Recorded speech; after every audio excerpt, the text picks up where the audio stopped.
Hello everyone, তোমরা সবাই কেমন আছো? আশা করছি সবাই ভালো আছো। তোমরা দেখতেই পাচ্ছ আমি একটা ভিডিও নিয়ে উপস্থিত হয়েছি, কিন্তু এটা কিসের ভিডিও তোমরা কেউ বুঝতে পারছো। অনেকেই জানোই এর, যদিও বা ভিডিওটা একটু লেটেস্টভাবে আমি তোমাদের কাছে পাবলিশ করছি, তবুও এর আগে তোমরা দেখেছো এটা কিসের ভিডিও, দেখে বুঝতে পারছো এটা স্যারের বার্থডের দিন ভিডিও। দেখতেই পেলে কি সুন্দর ঘরের মধ্যে ডেকোরেশন হয়েছে। এবার তোমরা বুঝে গেছো কোন স্যারের বার্থডে। তো এটা ছিল আমাদের ড্রয়িংসের মাসান স্যারের বার্থডে। তো ছোটো করে স্যারের একটু বার্থডে সেলিব্রেশন করেছিলাম। তো দেখতেই পাচ্ছ আমাদের ডেকোরেশনটা ছোট্টের মধ্যে। তো এবার দেখো স্যারের কেক কাটিং পর্ব। Happy birthday to you, happy birthday to you, sir Phuden happy birthday to you, happy birthday dear sir, happy birthday to you. আমরা মাত্র কয়েকজন ছিলাম রাজীব, আমি আর অদিতি, আর স্যার তো ছিল, যেহেতু স্যার বার্থডে বয় স্যার তো থাকবে। দেখো স্যারের কয়েকটা ছবিও তুলে নিয়েছি।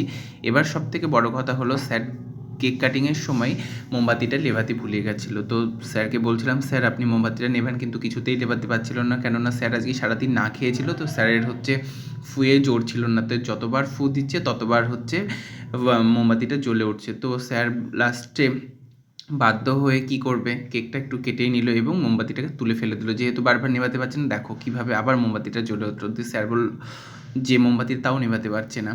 তো তারপরে আমরা চলে আসলাম একটা জায়গায়। তো আমরা কোথায় এসেছি তোমরা অবশ্যই বুঝতে পারছো। আমরা চলে এসেছিলাম একটা রেস্টুরেন্টে। এই রেস্টুরেন্টে সাধারণত নাজিরপুরের সবারই কম বেশি চেনা। এটা হলো আমাদের নাজিরপুর বাজারের একটা রেস্টুরেন্ট। তো কী নাম তোমরা অবশ্যই কমেন্ট করে বলো। আর আমরা এখানে কী কী খেলাম তোমরা এখনই দেখতে পাবে। আমরা এখানে খেয়েছিলাম চিকেন 65। চিকেন 65টা এত সুন্দর ছিল। আমরা তিনজন ছিলাম, তিনজন খেয়েছি। যেহেতু স্যারের একটু শারীরিক প্রবলেম ছিল, স্যার কিছুই খায়নি। স্যার শুধুমাত্র এক বোতল জল খেয়েছে। আর নিয়েছিলাম বিরিয়ানি। যদিও বিরিয়ানিটা খুব একটা ভালো লাগেনি, তবুও খেয়েছিলাম। এবার দেখো আমরা কি বলি। আবার প্রথম থেকে শুরু করি। গাইজ, আমরা বিরিয়ানি যদি না খেতে পারি দেখো তাহলে কি অবস্থা হবে। এটা হলো হার্ট শেপ, আমারটা হলো একটু ছোট্ট ধরনের। দেখো দেখো ডিম দিয়ে একটা ছোট্ট কেক। আর হলো ছেঁড়া বেড়া, টেংরি ছেঁড়া বেড়া।